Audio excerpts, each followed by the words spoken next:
Has Nigeria lost the opportunity to save for the future? What do you think? Has Nigeria lost the opportunity to save for the future? Let's feel your pulse on what you think about Nigeria's saving and reserving funds for future emergencies. My name is Nancy, and it's a delight to have you on another episode of Budget Podcast. So in today's episode here, we'll be looking at Nigeria's Sovereign Wealth Fund, the Excess Crude Account, and the framework guiding its objectives and operations. And I hope that towards the end of the conversation, or as the conversation goes on, we're going to provide an answer to the question, has Nigeria lost the opportunity to save for the future? Well, we're going to circle back on that. So over the years, the Sovereign Wealth Fund has helped Nigeria, no doubt, to diversify and stabilize its economy during an unprecedented revenue shortfall. And particularly, considering Nigeria's economy, where most of the reliable resource is on the oil and gas sector. And I mean, this major source of income for Nigeria is plummeting by the day. So we'll be delving deep into the conversation to understand the current state of Nigeria's Sovereign Wealth Fund. And joining me is the head of Extractive at Budget Foundation, Engineer Adejoke Akimbode, and the acting head of Research and Policy Advisory at Budget, Ini Obanguseng. Hi, Ini. Hi, Adejoke. It's a pleasure to have both of you with us today. Thank you, Nancy. So yes, first off, we're going to let's have you, Joke, begin the conversation. Just tell us about Nigeria's Sovereign Wealth Fund. Just an overview what it means and its purpose. Thank you, Nancy, for that question. Let me start by saying the main purpose of Sovereign Wealth Fund generally in all countries is just to save for the future. So it's sort of called the emergency fund. So, the Sovereign Wealth Fund is actually something like a state-owned investment fund that the government actually save from their natural resources to just for the future, right? It's not, you don't have to spend all your revenues at once. You need to save, especially when, for a country like Nigeria, where that our major source of revenue, which is the crude oil, is actually diminishing, right? So in the future, when we don't have crude oil again, how do we survive? How do the future generations survive? So that's the main purpose of the Sovereign Wealth Fund. And for a country like Nigeria, we actually try to, our Sovereign Wealth Fund is actually distinguished into like three different funds. So one is called the Stabilization Fund, one is called the Future Generation Fund, while one is called the Infrastructure Fund. And so, the Stabilization Fund basically is actually meant to protect the country's budget, right?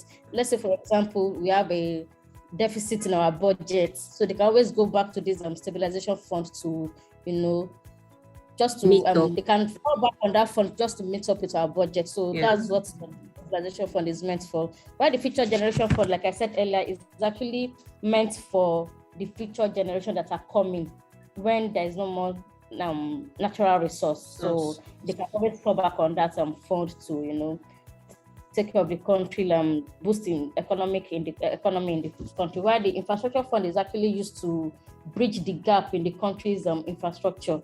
So they use it to develop projects just to promote economic development especially in the underserved sectors. So basically, Sovereign Wealth Fund is actually like let's say is an effective tool to stabilize, to boost the country's deficit in revenue, right? So that is why it's actually something that is very important for countries to take seriously. Okay, thank you so much, Adejoke. Now let's go to the purpose of the Sovereign Wealth Fund, and I'll address this to Ini. Now, speaking about the purpose, one of which is for national emergency. Joke mentioned the three types of fund under the Sovereign Wealth Fund, the Stabilization Fund, the Future Generation Fund, and then we have the Infrastructure Fund. So in your bank, so far, would you say that the SWF has actually achieved its purpose, the reason why it was established? Would you say, okay, Nigeria has actually hit the nail this time by achieving its purpose? So if I follow up from where Joke left it off, if you look at the structure of the Sovereign Wealth Fund, you would see that it's probably structured in a way, that it allows the country sort of respond to macroeconomic shocks like it happened in 2020, and also allows the country save for future generations and also bridge the infrastructure gap. So if you look at it through that lens, you can say that Nigeria probably had it right with the Sovereign Wealth Fund. But if you compare Nigeria to other resource-rich countries and see what they have been able to achieve with their Sovereign Wealth Fund, you would see that there's still a lot to desire. If you pick in Norway, which is the poster boy for resource-rich countries, Norway discovered its first oil in 1966 in the North Sea.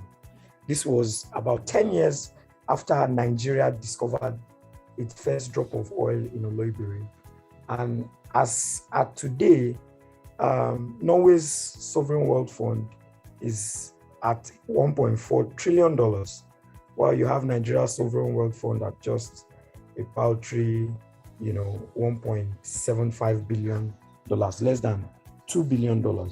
Yeah. And if you continue that comparison with Norway has been able to invest in over 9,000 companies across 70 countries, right? So if you put Nigeria side by side with a country like Norway, who discovered oil 10 years after we discovered oil, you will see that we are worlds apart. But be that as it may, with the way the Sovereign Wealth Fund is set up, it does seem that we can achieve some level of progress.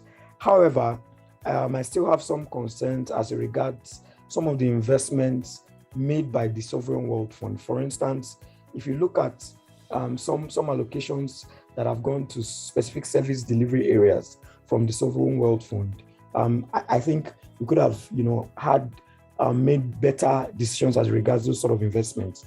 One of which would be, investments in basic education. The Sovereign Wealth Fund has an investment in, I think, a group of schools that is in Nigeria and some other African countries. Yeah. And the primary purpose of that is to basic education. But I think for a fund like that, with and situating it in a country that has huge infrastructure deficits and needs sort of neck-cutting innovations to transform the fortunes of that country, I would have thought that the focus of that sort of investment would probably be in research and development on, cutting-edge technology that would transform, the investment landscape, sort of developmental landscape of the country. So those would be my thought on your question. Thank you. All right. Thank you so much, Inye. So let's talk about Nigeria's performance.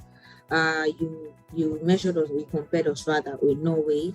Norway found their own oil 10 years after Nigeria found hers, but then Norway, like you said, we are world apart. So now regarding our performance here, in 2019, the IMF, the International Monetary Fund, they ranked Nigeria as the second worst country in the world in the use of sovereign wealth funds. So how would you rate it if you look at it from the lens at which you're using for your analysis right now? How would you rate Nigeria's performance as regards the sustainability of the sovereign wealth fund? Well, I'll say fairly well, and I will get to why I say fairly well. So if you look at some of the key investments that Nigeria has made using this sovereign wealth fund, for instance, the presidential fertilizer initiative, which kicked off in December 2016, it's reported by the Nigeria Sovereign Investment Authority, NSIA, that that program has been able to deliver about 1 million metric tons of fertilizers that have gone to, farmers in the grassroots. And and one other, sort of advantage of that program is that they've also been able to invest in small and medium scale businesses, especially around the blending of fertilizers. So that particular program, right, we also has resuscitated about 52 local blending plants across 19 states. Some of the outcomes from that initiative, is also that about 100,000 direct and indirect jobs, have been created across the fertilizer value chain. Also, another investment area that fund has been able to be effective in has been, with the agricultural finance in Nigeria, which is FAFIN. So there's a fund that has also been set up from the Sovereign Wealth Fund that has been geared towards sort of private equity for investment in high growth, commercially attractive agricultural SMEs across Nigeria. So that seems also, like a sort of worthy investment from the Sovereign Wealth Fund. One which is health related, which I think is also at the heart of, should also be at the heart of any government that is development focused, is investment in the health sector. So there was a $12.5 million sort of investment in the Luth Cancer Center. And as part of the, success stories from that particular investment, it's reported that about 4,390 new patients have been treated in that particular center. And so in terms of outcomes and, successes that would have been reported from investment from the Sovereign Wealth Fund, we can say that is also laudable. Two other key projects that I think are also laudable as investment from this Sovereign Wealth Fund are the Lagos-Ibadan Expressway and also a 10 megawatts Kano solar project, which is valued at $15 million. So the Lagos-Ibadan Expressway, so far there's been an investment of about 311 billion from the Sovereign Wealth Fund on the Lagos-Ibadan Expressway. Another investment is with the second Niger Bridge. You would agree with me that over time, we've been saying that it's long overdue for a second Niger Bridge. Yeah. And a considerable chunk of the funding that has gone to investing in that bridge has come from the Sovereign Wealth Fund. So if we look at the numbers now, in terms of the gains that has been, reported by the authority managing that particular fund, they say that their net assets grew by 19% in 2021. Their total assets grew by 25.1%. Then the Future Generations Fund had returns of 12%, in the US dollars terms. So not in Naira terms, for you to now start saying, if you juxtapose that, with the devaluation of the Naira. In US dollars terms, that has given us 12%. The Stabilization Fund, 1.6%. The Nigeria Infrastructure Fund, 4.64%. So if you compare that with the Excess Crude Account, which has been depleted over time without us, sort of having accountability on how that particular fund has been utilized. Yeah. I mean, I think you would agree with me that we've done fairly well in the utilization and the operationalization of the Sovereign Wealth Fund. Thank you. So now that you mentioned the Excess Crude Account, I think let's shift our focus just a little bit. I'll come back to accountability because Adejoke mentioned it earlier, so I'm going to come back to the accountability of both the Sovereign Wealth Fund and then the Excess Crude Account. But for now, tell us about the Excess Crude Account. So how would you say it has fared so far when you're comparing it with the SWF? So the Excess Crude Account was initially a savings account, set up to put aside some of the excesses on the yearly benchmark. However, because there is no legal framework that sort of manages that particular account, it's been left to the discretion of the executive on how that fund has been utilized and depleted. I mean, about $1 billion, was withdrawn from that particular account to buy Tucano jets. And as you know, with security-related expenditures, there's very little room for accountability as regards security-related spending. And so I would not think that Nigeria has gotten much value for the setup of that particular fund. That's why, I'm somewhat pleased that we're able to set up the Sovereign Wealth Fund and, fund it with a seed funding of about $1 billion from the Excess Crude Account. And after that funding, in 2017 and also 2020, we've had subsequent, funding from the Excess Crude Account to the tune of $250 million each. Okay. And so I think that the Sovereign Wealth Fund poses a better sort of framework for managing our windfall from oil. And so in my own opinion,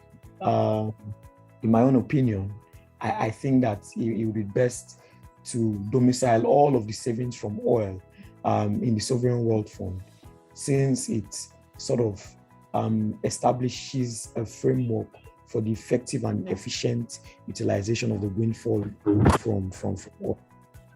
All right, and I would also say probably since it has an accountability mechanism, like you said, the ECA is just the executive government controlling it, the inflows and outflows, and so far we have more outflows than inflows recently. Exactly. While the SWF has a regulatory body overseeing it. So let me come. Thank you so much, Jine. Let me come to Adejoke here. So Adejoke, over time there have been many withdrawals from the excess crude account. So would you say it justifies the aim of establishing this particular fund? And who ensures accountability now? Okay, I know INI has addressed that, but shed more light on the accountability part from the government as regards the excess crude account. Thank you, Nancy. So like INI said, right? So for the ECA, right, there has not been the purpose of the establishment. It has actually not been justified. I mean, the rate at which government withdraws from these accounts is really alarming.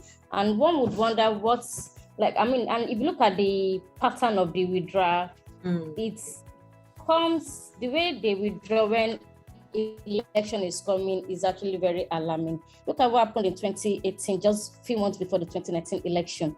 That was, within maybe from October 2018 to December 2018, the rate at which they actually withdrew from the ECA account was really, really alarming.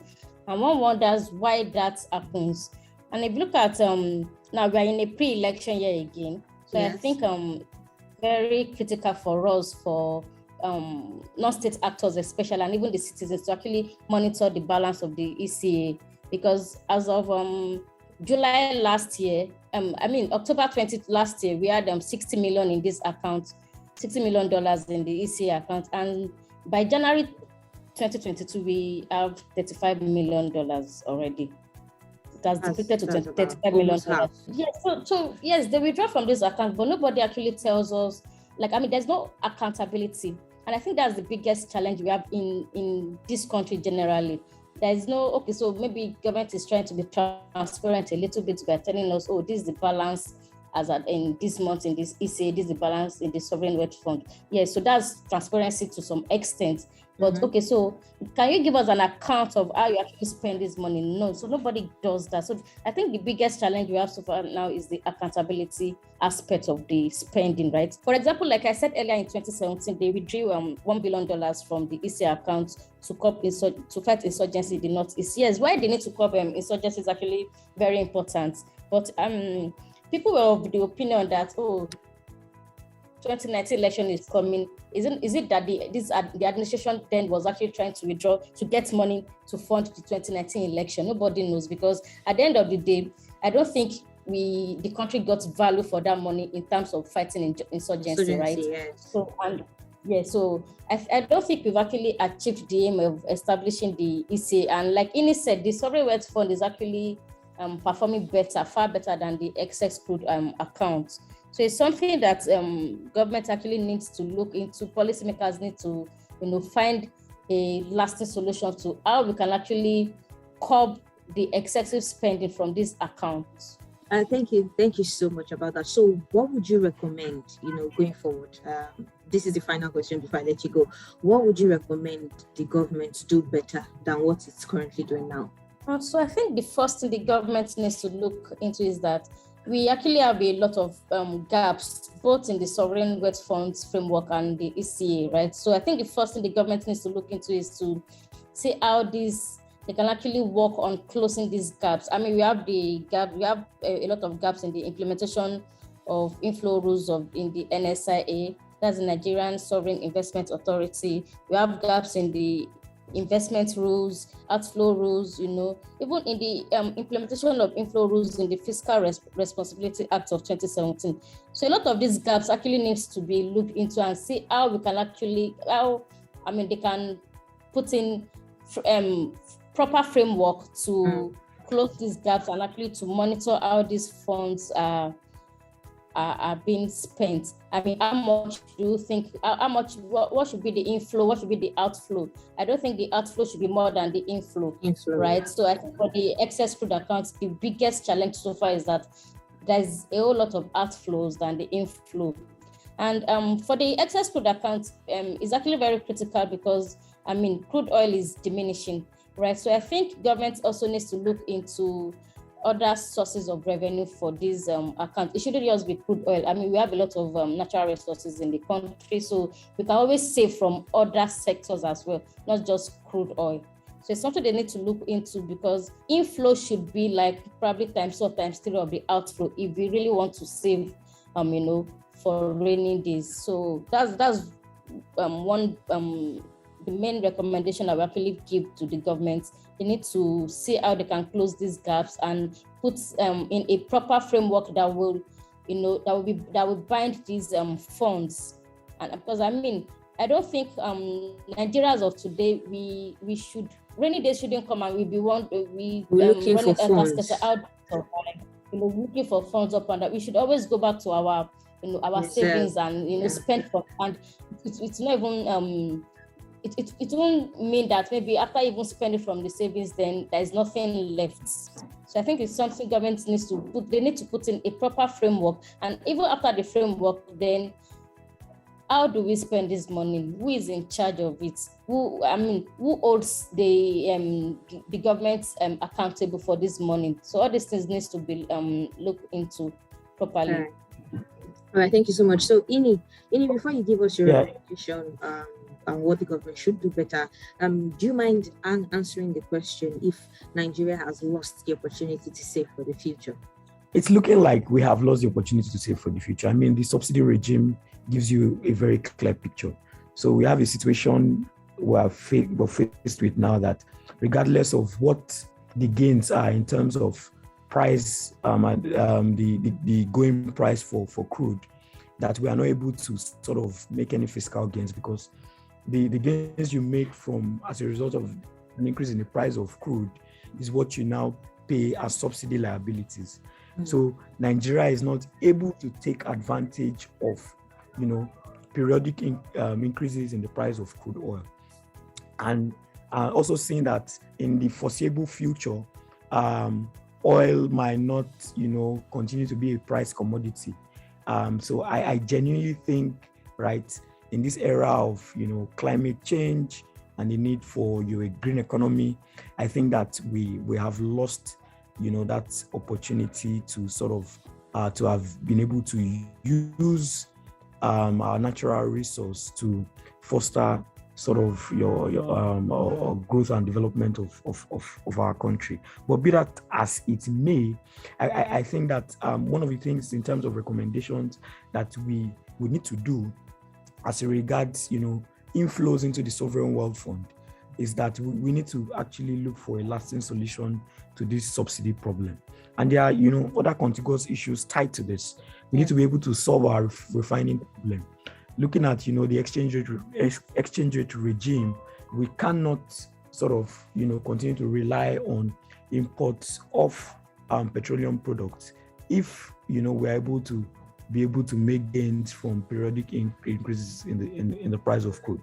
Also, we also need to develop our solid mineral sector, because that's one area that we have not been able to sort of tap into and, sort of develop the potentials of that particular sector.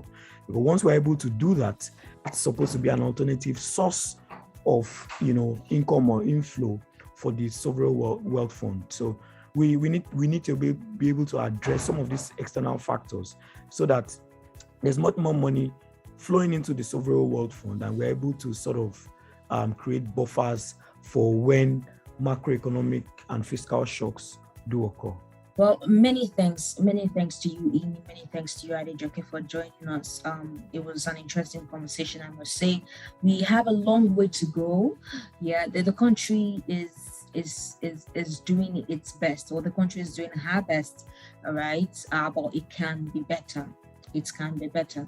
Anyways, thank you so much, Ini. Thank you so much, Adejoke. And that was Zinyoban Hussein, Acting Head of Research and Policy Advisory at Budget, and Engineer Adejoke Akinbode, the Head of Extractive at Budget Foundation. You also can be a part of the conversation. The current state of Nigeria's Sovereign Wealth Fund. How do you think the government can make it better? Contribute your 2 cents. Let's feel your pulse on this. All right. You can join the conversation via our social media platforms on Twitter, on Facebook, on Instagram. It's at BudgetNJ. My name is Nancy Odumegwu, and I look forward to you joining us in the next conversation. Bye for now.